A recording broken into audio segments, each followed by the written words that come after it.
जय हिंद प्यारे साथियों, मैथ का एक और प्रैक्टिस सेट हम करने वाले हैं जो Uttar Pradesh police constable re exam 2024, UP SI SSC GD या आरपीएफ एसआई कांस्टेबल के लिए बहुत ज्यादा उम्दा और सफिशिएंट रहने वाला है। जितने भी सवाल मैं यहाँ पर कराता हूँ, हर प्रकार का सवाल, हर टाइप का सवाल आपको यहाँ पर देखने मिलता है और वो सवाल कभी ना कहीं पूछा गया है।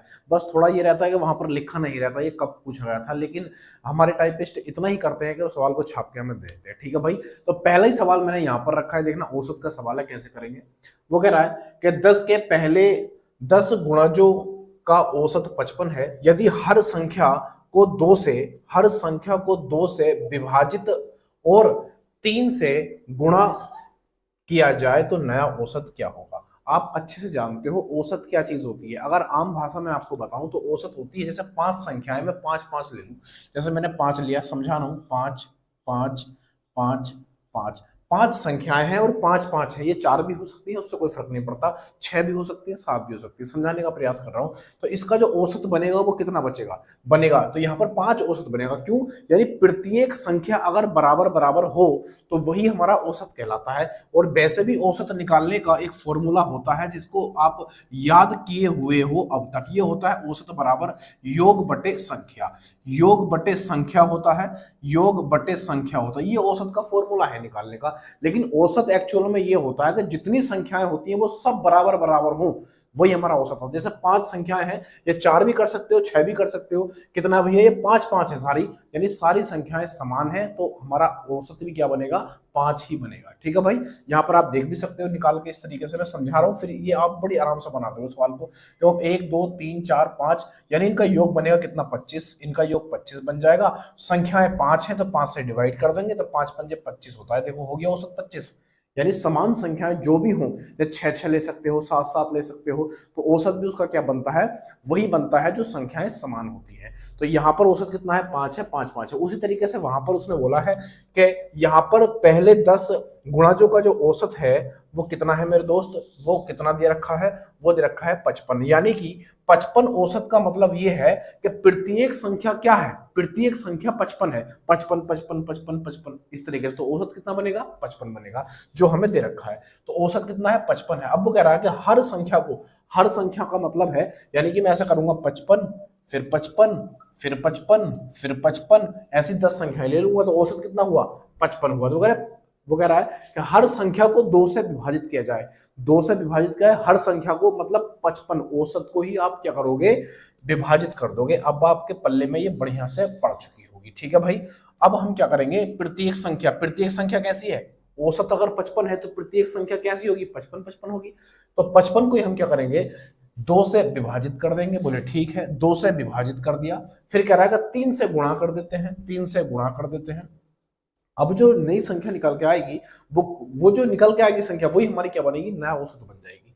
तो यहाँ पर काटाफीटी मचाएंगे, कितनी बार जाएगा, 3 से आप करेंगे, 3 पंजे 15, 3 पंजे 15 और 1 16, 16 बटे 2 हो जाएगा। काटाफीटी मचाएंगे, कितनी बार जाएगा भैया, 2 अट्ठे 16 और 2 दूनी 4, 2 पंजे 10, यानी कि जो नया औसत होगा वो कितना हो जाएगा, 82.5 हो जाएगा। यानी प्रत्येक संख्या अब जो हो जाएगी वो 82.5 82.5 82.5, यानी औसत भी हमारा क्या बनेगा, 82.5 बन जाएगा। ठीक है भाई, काम खत्म, पैसा हजम, लेना देना कुछ नहीं।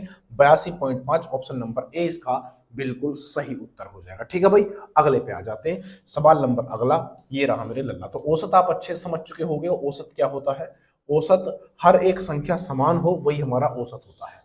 औसत का फॉर्मूला भी मैं आपको बता चुका हूं क्या होता है।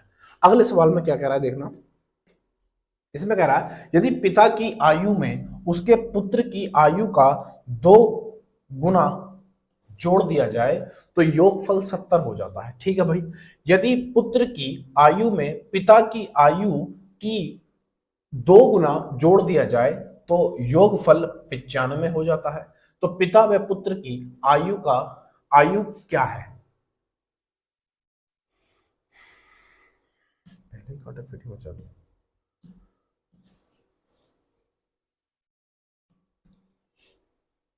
देखना क्या करा है सवाल में, यदि पिता की आयु में उसके पुत्र की आयु का 2 गुना जोड़ा जाए तो योगफल 70 हो जाता है। ठीक है भाई, यदि पुत्र की आयु में पिता की आयु का 2 गुना पिता की आयु का 2 गुना जोड़ा जाए तो योगफल 95 होता है। तो पिता एवं पुत्र की आयु क्या है? पिता और पुत्र की आयु पूछी जा रही है। तो इस तरीके के जो सवाल होते हैं आपको ऑप्शन से करने चाहिए। कैसे दोस्त? ऑप्शन से करने चाहिए, एक्स उक्स मान के मत करना। अगर आप एक्स उक्स मान के करोगे तो सवाल लंबा पड़ जाएगा। जैसे यहां पर हम देखें, ऑप्शन नंबर पहले ही उठा लेते हैं। 28 जो होगी वो पिता की उम्र होगी यानी फादर की होगी, और 12 जो होगी वो पुत्र की होगी यानी सन की हो जाएगी। तो वो कह रहा है हमसे, यहां पर ले लेते हैं 28 और यहां पर ले लेते हैं इसकी 12। ठीक है भाई। उसने कहा पिता की आयु में उसके पुत्र की आयु का दुगना, इसकी पुत्र की आयु का दुगना फादर की आयु में जोड़ दिया जाए, यानी पिता की आयु में जोड़ दिया जाए तो योगफल कितना हो रहा है? 70 हो रहा है। तो इसका दुगना कितना हो जाएगा? बोले 24 हो जाएगा। अब ये 24 आपको यहां पर जोड़ना है, यानी पिता की आयु में जोड़ना है, और इन दोनों का योगफल 70 अगर हो जाता है तो आप समझ जाना यही हमारा ऑप्शन है, वरना गलत हो जाएगा। तो यहाँ पर 8 4 12 70 तो होगा नहीं, क्योंकि 70 में इकाई का अंक 0 है और यहाँ पर 2 आ रहा है, तो होगा ही नहीं, है ना। तो 2 2 4 52 हो जाएगा, ये हमारा आंसर नहीं हो सकता। ऑप्शन नंबर आते हैं बी पर। ऑप्शन नंबर बी पर आ जाते हैं। अब यहां पर आप देखोगे तो फादर और सन दो हैं। फादर की उम्र ले लेते हैं 40 साल, ठीक है भाई, और सन की उम्र ले लेते हैं यानी पुत्र की 15 साल। अब उसने क्या कहा था? उसने हमसे ये बोला था कि पुत्र की उम्र का दुगुना, पुत्र की उम्र का दुगुना अगर फादर में जोड़ दिया जाए तो कितना बनेगा भैया? योग बन जाएगा 70। तो इसका दुगुना कितना हो जाएगा? 30, और फादर की उम्र में यानी पिता की उम्र में जब हम जोड़ेंगे तो 70 हो जाना चाहिए। तो 40 और 30 कितना होता है? 70 होता है। ये हमारी शर्त पूरी हो गई। एक शब्द और चेक कर लेते हैं जो उसने अभी यहां पर बोली थी। वो कह रहा है हमसे, यदि पुत्र की आयु में, यदि पुत्र की आयु में पिता की आयु का दुगना जोड़ा जाए तो योगफल 95 हो जाता है। अब के हमें क्या चेक करना है? इसकी आयु का दुगना यानी पिता की आयु का दुगना किसमें जोड़ना है? पुत्र की आयु में जोड़ना है, और दोनों का योग कितना हो जाना चाहिए? 95। अगर हो गया तो हमारा आंसर बन जाएगा बी। ठीक है भाई। देख, एक शर्त तो हमारी पूरी हो गई। इसको देख लेते हैं, इसको देख लेते हैं। अब वो कह रहा है इसकी आयु का दुगना, इसकी आयु का दुगना कितना हो जाएगा? बोले 80 हो जाएगा। और किस में जोड़ना है? पुत्र की आयु में जोड़ना है। तो आप 80 यहां पर जोड़ दो, और इनकी आयु का योग कितना होना चाहिए? 95 हो जाना चाहिए। तो यहाँ पर 5 आएगा और यहाँ पर 9 आ जाएगा, 95 हो गया। बस ये हमारा आंसर बन जाएगा। ऑप्शन नंबर इसका बी बिल्कुल सही उत्तर हो जाएगा। ऑप्शन नंबर बी सही हो जाएगा उत्तर। ठीक है भाई। ऑप्शन से करने का सबसे बढ़िया तरीका बन जाता है। वैसे भी आप इसको और लॉजिकली कर सकते थे, ये आंसर आप नहीं लगाते। क्यों? क्योंकि इसका दुगना 24 इकाई अंक 4 आ रहा है और इसमें इकाई अंक 8 आ रहा है। तो 8 4 12 2 आ रहा है, जबकि योगफल यहाँ पर कितना था? 0 था। तो ये हमारा आंसर नहीं होगा। ऐसे आप इन सबको हटा सकते थे। तो ऑप्शन नंबर बी इसका राइट आंसर हो जाएगा। अगले पे आ जाते हैं। सवाल नंबर अगला ये रहा मेरे लल्ला। देखना भाई क्या कह रहा है, इसको मिटा लेते हैं फिर बताते हैं। इसको मिटा लिया। देखो क्या कह रहा है सवाल के अंदर।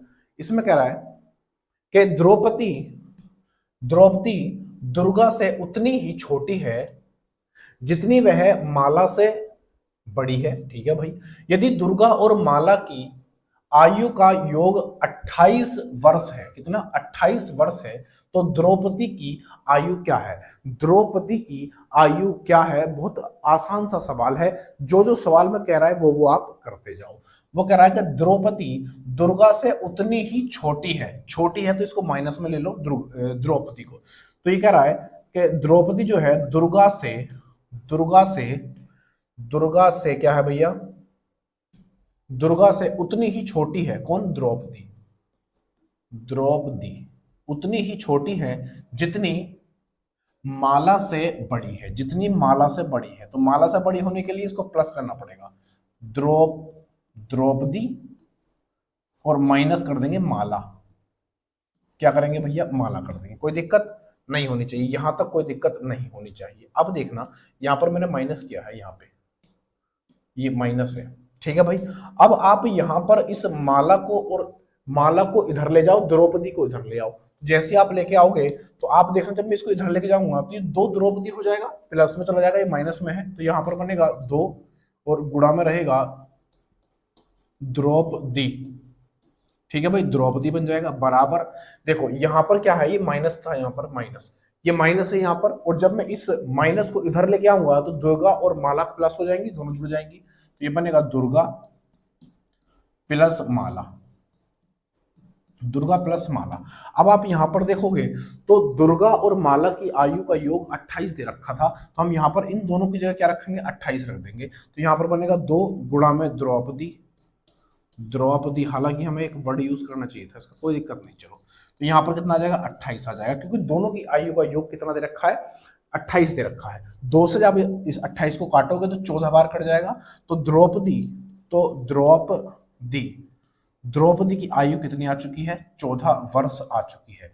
और हमसे क्या पूछा था, द्रौपदी की आयु पूछा था। आंसर आपका आ चुका है, कौन सा बनेगा भाई, ऑप्शन नंबर ए इसका बिल्कुल सही उत्तर हो जाएगा, 14 वर्ष। कोई दिक्कत नहीं होनी चाहिए। अगले पे आ जाते हैं, सवाल नंबर अगला ये रहा मेरे लल्ला। देखना भाई क्या कह रहा है इसमें, इसको मिटा लेते हैं।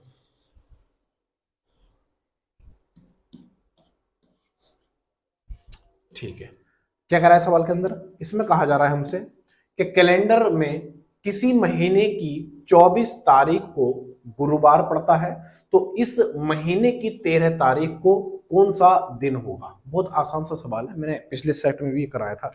देखो 24 तारीख को हमें क्या मिला, किसी महीने की 24 तारीख को हमें मिल रहा है गुरुवार। गुरुवार मतलब बृहस्पति, बृहस्पतिवार मिल रहा है, गुरुवार या फिर बृहस्पतिवार एक ही बात होती है।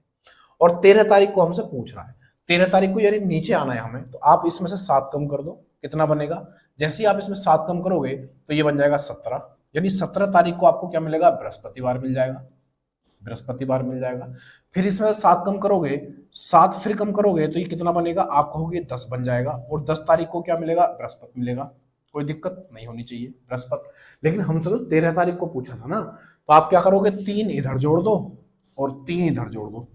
तो बृहस्पति में जब आप 3 जोड़ोगे तो बृहस्पति के बाद आता है तुम्हारा शुक्र, शुक्र के बाद आता है, देखो इसके बाद आता है शुक्र, एक जुड़ा एक, और शुक्र के बाद आता है क्या भाई, शनि, और शनि के बाद आता है रवि, रवि मतलब रविवार। तो 3 जोड़ दिए मैंने, बृहस्पति में 3 जोड़े, 1 2 3, तो आपका आंसर क्या बनेगा भाई, ये बन जाएगा रविवार। ऑप्शन नंबर कौन सा बनेगा, है या नहीं, रविवार। ऑप्शन नंबर 20 का बिल्कुल सही उत्तर हो जाएगा। कैलेंडर के बहुत छोटे से सवाल होते हैं, कैलेंडर हालांकि बढ़िया एक अपने आप में दमदार चैप्टर होता है। क्या कह रहा है अभी अगले में, इसको मिटा लेते हैं।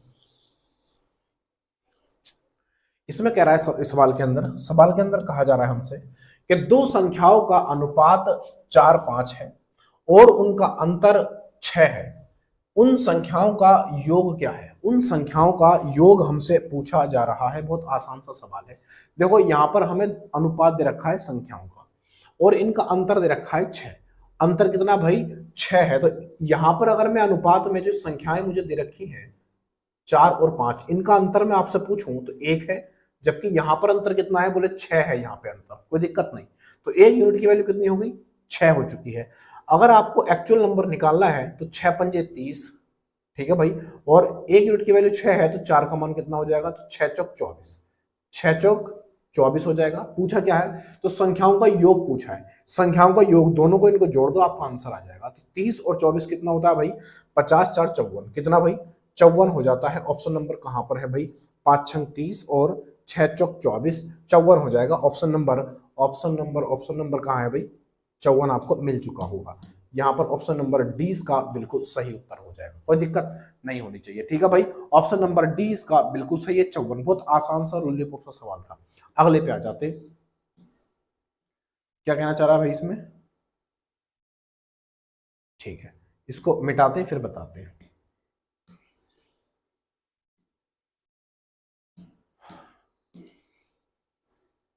इसके अंदर कह रहा है हमसे कि एक थैली में 1 रुपए 50 पैसे तथा 25 पैसे वाले सिक्के 2 3 4 के अनुपात में है, ठीक है भाई।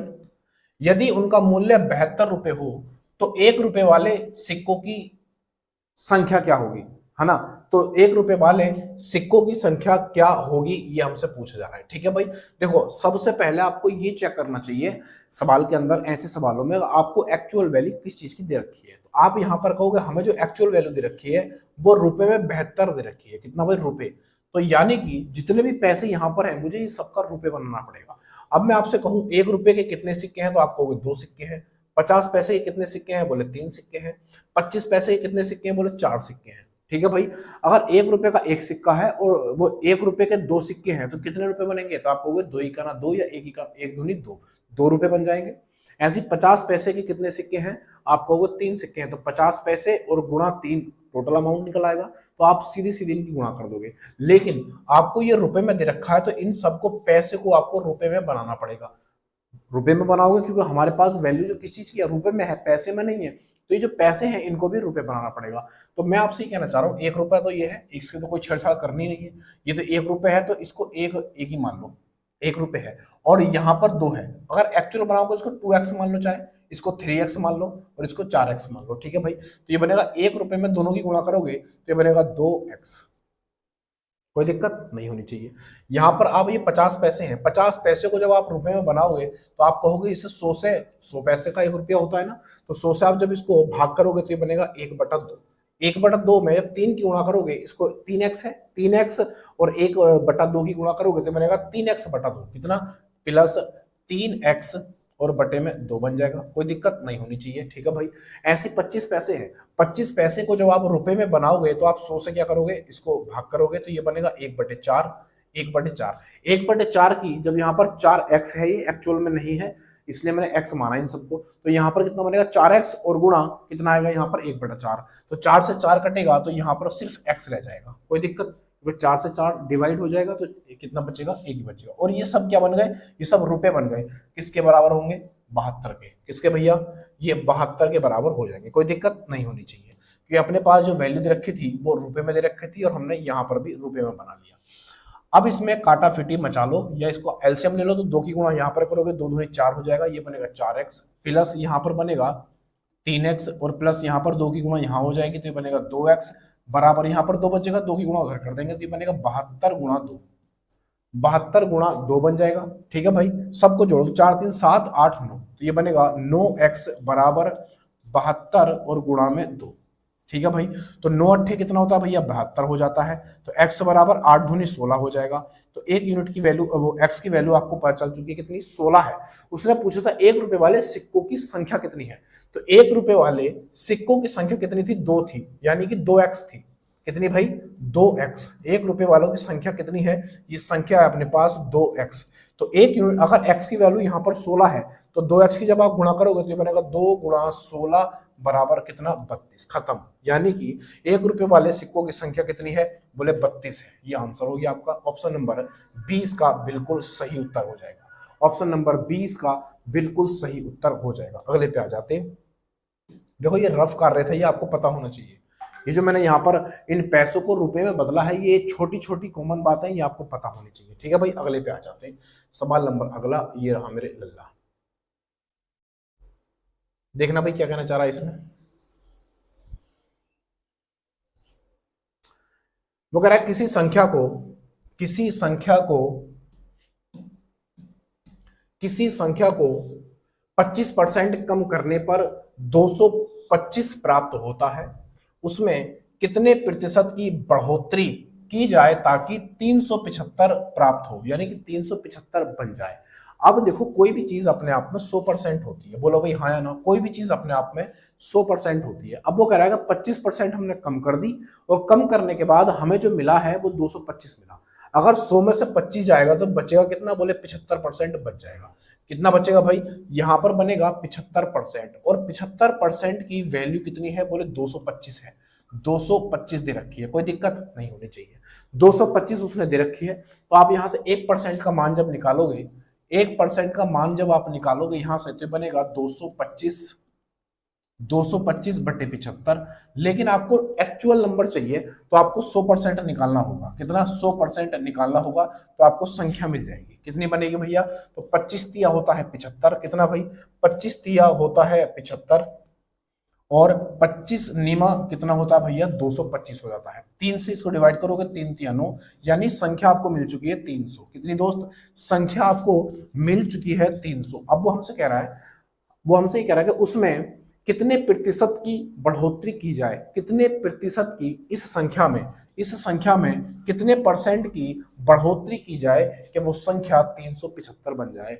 तो 375 बनाने के लिए 375 बनाने के लिए, इस संख्या को 375 बनाने के लिए, ये देखो है ना 300 है, 375 बनाना है, तो आप कहोगे कितने परसेंट बढ़ा दो, तो आप कहोगे देखो 75 बढ़ा इसमें, तो आपको 75 बढ़ाना पड़ेगा। ठीक है, कितना भाई 75 बढ़ाना पड़ेगा, किससे बढ़ाना पड़ेगा बोले 300 से, 300 से बढ़ाना पड़ेगा, और परसेंट के लिए 100 से गुणा करेंगे और परसेंट का लगा देंगे निशान, काम खत्म, पैसा हजम, लेना देना कुछ नहीं, 2 जीरो से 2 जीरो खत्म हो जाएंगे।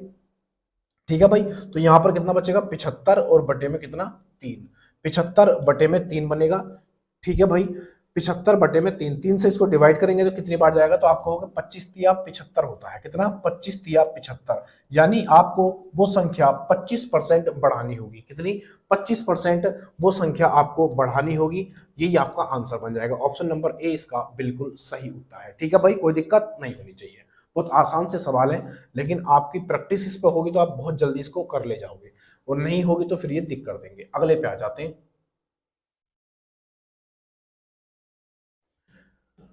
देखना भाई क्या कह रहा है, कुछ देर में मिटाऊं या हाथों हाथ, हालांकि मैं जल्दी मिटा देता हूं, मुझे देर में मिटाना चाहिए, कुछ 10-20 सेकंड के बाद। चलो अगली बार ध्यान रखूंगा। क्या कह रहा है इसमें, वो कह रहा है कि एक घन का किराया, किराया नहीं किनारा होगा यहाँ पर, किनारा, किनारा 50% बढ़ा दिया गया है, तदनुसार उसके संपूर्ण पृष्ठ क्षेत्रफल में कितने प्रतिशत की वृद्धि हो जाएगी। अगर कोई घन है और घन में उसके एक किनारे को 50% बढ़ा दिया तो उसके क्षेत्रफल में कितनी वृद्धि होगी, ये कहना चाह रहा है। देखो कभी कभी इस घन का क्षेत्रफल, अब तो इसने क्षेत्रफल पूछा है, क्षेत्रफल की जगह कभी कभी आयतन भी पूछ लेता है। आयतन क्या पूछ लेता है दोस्त, आयतन भी पूछ लेता है। आयतन भी बताऊंगा कैसे। क्षेत्रफल के लिए आपको plus minus x plus minus y plus minus x y upon 100, इस फॉर्मूले का यूज आपको सिर्फ एक बार करना है। कितनी बार, एक बार। इस फॉर्मूले का यूज आपको सिर्फ एक बार करना है, कब, जब आपसे क्षेत्रफल पूछा जाए, जब आपसे क्षेत्रफल पूछा जाए।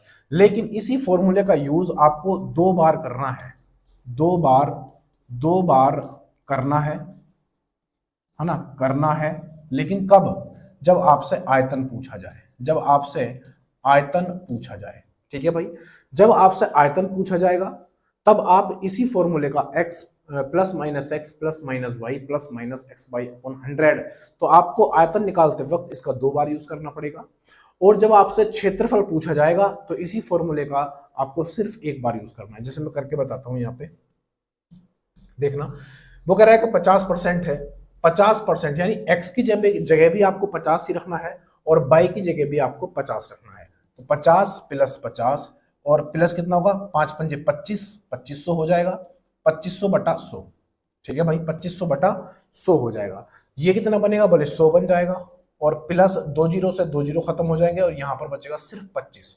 तो ये कितना हो जाएगा, टोटल 125% की उसके क्षेत्रफल में वृद्धि हो जाएगी। 125%, ऑप्शन नंबर बी इसका बिल्कुल सही उत्तर हो जाएगा।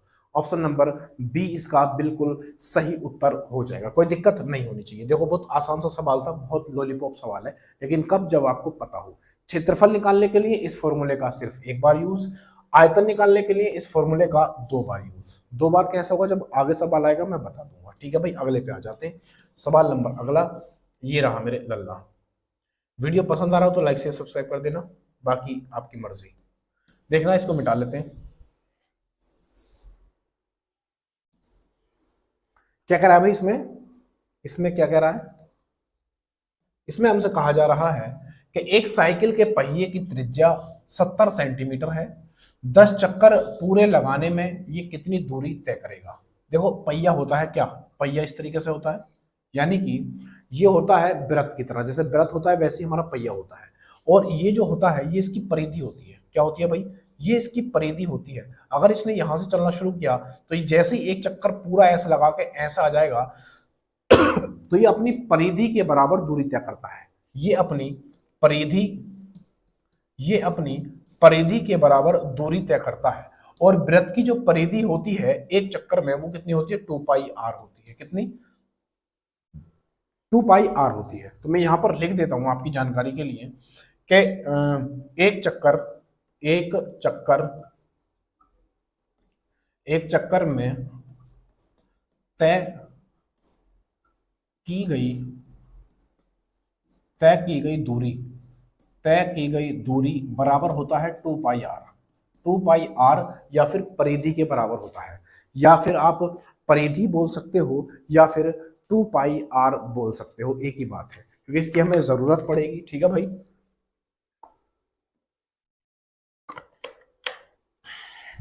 2 पाई आर हो जाता है। ठीक है भाई, अब उसने लगाए हैं 10 चक्कर। अगर एक चक्कर में इतनी दूरी तय होती है तो 10 चक्कर में कितनी होगी, तो आप कहोगे कि 2 पाई आर और गुणा 10, क्योंकि 10 चक्कर में उसने दूरी तय करी है, 10 चक्कर में उसने दूरी तय करी है, तो दो तो हम ऐसे ही रहने देंगे, गुणा बाई पाई का मान रखेंगे 22/7 और गुणा यहाँ पर त्रिज्या कितनी है, त्रिज्या हमने रखी है 70 सेंटीमीटर, और जबकि आंसर है हमारे मीटर में। कैसे, मीटर में, तो आप यहाँ पर 70 लिखोगे और 70 को सेंटीमीटर को मीटर में बनाने के लिए आप 100 से गुणा कर दोगे और गुणा 10 अपने पास ये है, इसको भी लगा देंगे। ठीक है भाई, अगले पे आ जाते हैं, देखो कैसे करेंगे। 2 जीरो से 2 जीरो कट जाएंगे, बोले हाँ कट गए। तो यहाँ पर 7 से 7 कट जाएगा, बोले कट गए। आप इन दोनों की जब गुणा करोगे तो 22 दूनी कितना होता है, बोले 44 हो जाता है। 44 मीटर, 44 मीटर आपका आंसर बन जाएगा, 44 मीटर आपका आंसर बन जाएगा। ठीक है भाई, 44 मीटर कहाँ है, 44 मीटर ऑप्शन नंबर डी में हमें दे रखा है 44 मीटर, कोई दिक्कत नहीं होनी चाहिए। ठीक है भाई, अगले पे आ जाते हैं। इस चीज को आप उतार लेना, बढ़िया चीज है कि एक चक्कर में तय की गई दूरी किसी पहिए के द्वारा, कोई सा भी पहिया हो उससे फर्क नहीं पड़ेगा, ट्रैक्टर का हो, ट्राली का हो, बस का हो, ट्रक का हो, कार का हो, साइकिल का हो, किसी भी चीज का हो, समझ रहे हो। तो एक चक्कर में जो दूरी तय करेगा वो कितनी दूरी तय करेगा, अपनी परिधि के बराबर, और उसकी परिधि कितनी होती है, तो आप कहोगे 2 पाई आर हो जाती है। ठीक है भाई, तो एक चक्कर में तय की गई दूरी 2 पाई आर के बराबर, 10 चक्कर उसने लगाए थे, हमने 10 से गुणा कर दी। अगले पे आ जाते हैं, सवाल नंबर अगला, ये रहा मेरे लल्ला।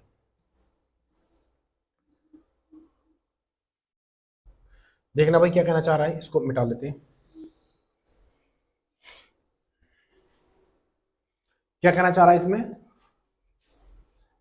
इसमें कह रहा है हमसे, बोले बोले क्या, कि 4 वर्ष पहले रुक्मणी और विनु की आय का अनुपात, आय नहीं आयु होगा यहाँ पर, आयु आयु का अनुपात 2:3 था, तथा अब से 4 वर्ष पश्चात यह अनुपात 5:7 हो जाएगा। वीनू की वर्तमान आयु क्या है, वीनू की वर्तमान आयु क्या है, वीनू की क्या बतानी है भाई हमें, वर्तमान आयु यानी प्रेजेंट टाइम में जो उसकी उम्र है, एज है, वो हमें बतानी है। तो 4 वर्ष पहले, देखो जब पहले की बात होती है, पहले की बात होती है, पहले की, तो मैं माइनस का यूज करता हूं, और बाद की बात होती है, बाद की, तो मैं प्लस का यूज करता हूं। अभी करेंगे इसका क्या तिगड़ा में, क्या है भाई देखना। एक का नाम है रुक्मणी और दूसरी है बीनू। रुक्मणी को मैं आर से डिनोट कर लेता हूं और बीनू को मैं बी से डिनोट कर लेता हूं।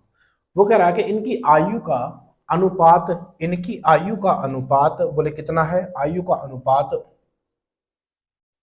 इनकी आयु का अनुपात हम लोग को दे रखा है कितना दोस्त, 2 और 3, कितना, 2:3 हमें इनकी आयु का अनुपात दे रखा है। लेकिन ये कब की बात है, 4 वर्ष पहले की, कितने की, बोले 4 वर्ष पहले की बात है, तो मैंने यहाँ पर 4 वर्ष पहले कर दिया। फिर हमसे कह रहा है 4 वर्ष के बाद, 4 वर्ष बाद मतलब मैं यहाँ पर +4 कर दूंगा, और इनकी जो अनुपात हो जाएगा वो 5 और 7 हो जाएगा। देखो आयु में, आयु संबंधी सवालों में जो उम्र होती है, दो व्यक्तियों के बीच अंतर कभी नहीं बदलता, बदलता है तो सिर्फ अनुपात। ये बात मैंने आपको कई बार बताई है। चेक कर लेते हैं, यहां पर अंतर 1 का है, यहां पर अंतर कितने का है, 2 का है, तो गलत बात है। अंतर तो कभी बदलता ही नहीं है, अंतर तो दोस्त कभी बदलता ही नहीं है, तो कैसे बदल गया, तो अंतर को बराबर करने के लिए इसकी गुणा यहां कर देंगे, इसकी गुणा यहां कर देंगे। ठीक है भाई, करेंगे जरा, देखो 2 की गुणा 2 में करोगे कितनी बार जाएगा, 2 दूनी 4 चला जाएगा। यहाँ पर 2 तिया अनुपात कर लेंगे, ये 6 हो जाएगा। 1 की गुणा इधर करोगे तो 1 पंजे 5 और 1 सत्ते 7। ठीक है भाई, यह है 4 वर्ष पहले और यह है 4 वर्ष बाद। आप यहाँ पर देखोगे तो अंतर समान हो चुका है, यहाँ पर 1 वर्ष जुड़ा, यहाँ पर भी 1 वर्ष जुड़ा, 1 वर्ष का अंतर है, यहाँ पर 1 वर्ष का अंतर है, और यहाँ पर आप चेक करोगे, यहाँ पर आप जब चेक करोगे यहाँ पर, तो यहाँ पर अंतर कितने का है, यहाँ पर अंतर हो जाता है 8 का। आप कहोगे तो माइनस प्लस है, तो दोस्त मेरे ध्यान रखना, रीजनिंग में भी हम इस चीज को पढ़ते हैं, जब भी प्लस और माइनस होता है तो चीजें जुड़ती हैं, और जब विपरीत चिन्ह होते हैं तो चीजें जुड़ती हैं, चाहे वो माइनस प्लस हो तब भी जुड़ेगा। और जब समान चिन्ह होते हैं तो चीजें घटती हैं, चाहे वो प्लस प्लस हो या माइनस माइनस हो।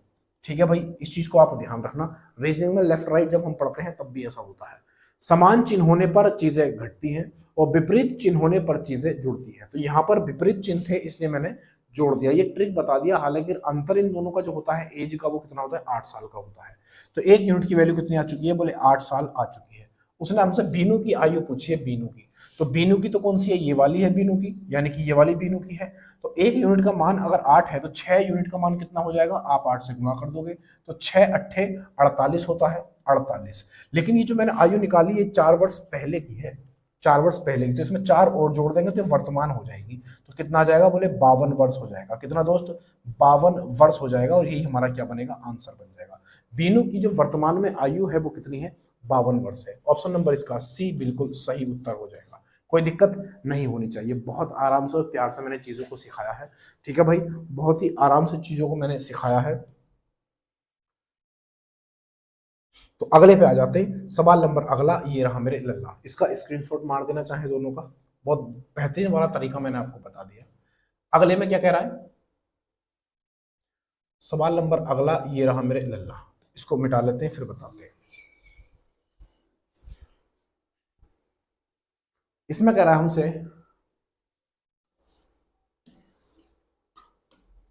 चलो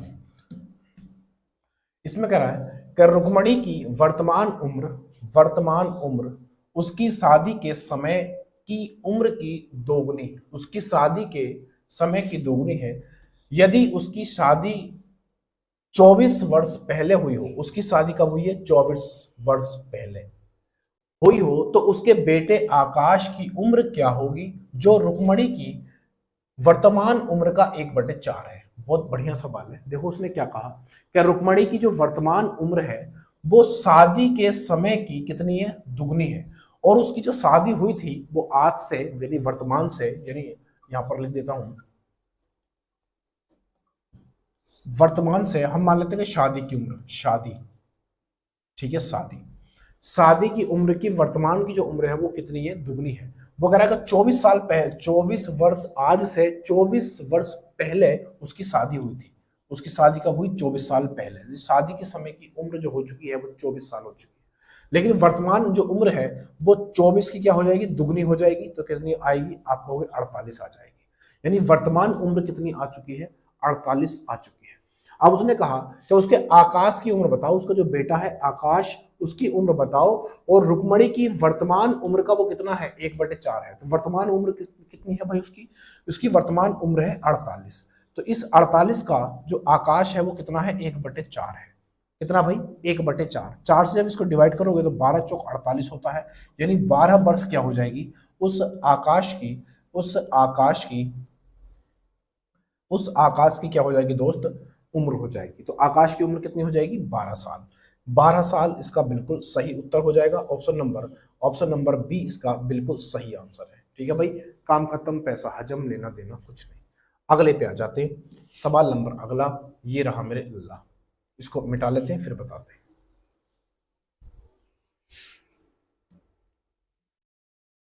क्या कह रहा है भाई इसमें, देखना सवाल में क्या कह रहा है। वो हमसे कह रहा है 4 आदमी व 7 लड़के एक काम को 60 दिन में कर लेते हैं। ठीक है भाई, तो 8 आदमी और 7 लड़के इस काम को कितने दिन में करेंगे। देखो जब भी इस तरह का सवाल आए तो इसमें एंड बटे और वाला हम फॉर्मूला लगा देते हैं। कौन सा भाई, एंड बटे और वाला। कैसे, देखो जितना समय हम लोग को दे रखा है, जितना समय हम लोगों को दे रखा है, तो उस समय को ऊपर लिख लो, और बटे में ये होता है एंड बटे और,